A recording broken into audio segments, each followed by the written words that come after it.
Hey guys, welcome back.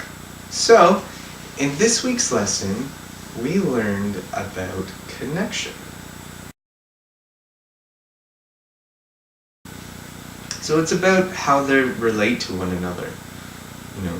Are they happy with each other? Do they hate each other? Are they just nervous around each other? It's about that. So we played some games that helped to really encourage us to focus on that connection.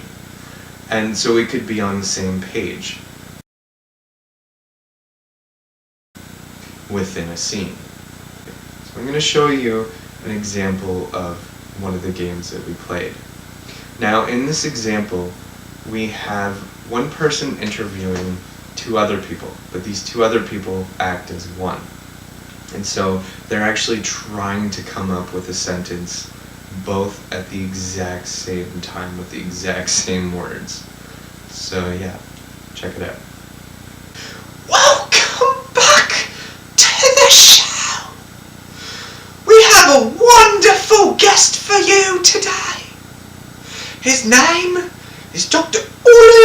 Palmtree, and he has come to share with you a new therapy which will change the face of the world. It's called Sock Therapy. Now, Doctor, please tell us, how does this sock therapy work?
We also learned about how the response of one person's movement in regards to another person's movement helped to tell the story of those two characters' connection.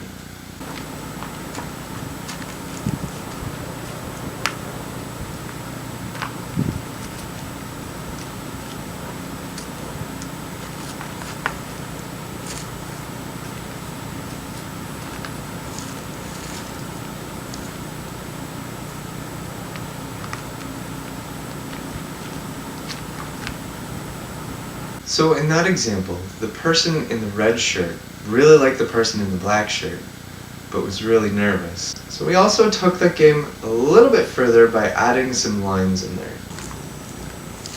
So it's finally come to this, hasn't it? Yeah, it has. So it's finally come to this, hasn't it? Yeah, it has. Can anybody tell me in the comment section what those different movements said about the person who was responding? So that was our day.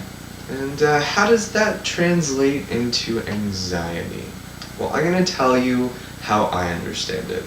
Number one, with social anxiety, we tend to get caught up in our thoughts, our worries, our pre-planned responses, as well as the imaginary conversation we're having in our head in the future of how that conversation is going to go. So, like you're thinking, oh, I'm going to say this, and that person's going to respond like this, and then I'm going to say this, and this is gonna happen, and they're gonna think that I'm really, really awesome. So that distracts us from the moment. It distracts us from the conversation, and we're not even on the same book, let alone the same page as the other person. You know, that's where disconnection comes from. You know, that feeling of being empty or alone, even when you're around people and when you're trying to be social. You know? And so learning how to be on the same page again is training yourself how to reconnect. Number 2, as for the whole movement thing, for me that's like a social cue kind of lesson, whereas before I didn't know how to read that. So sometimes I would say and do things.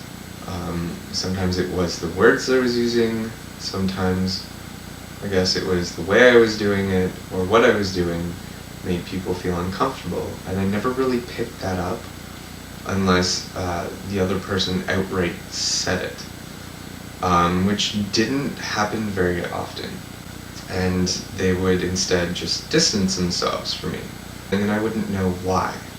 You know, I'd be concerned constantly, oh, does this person like me?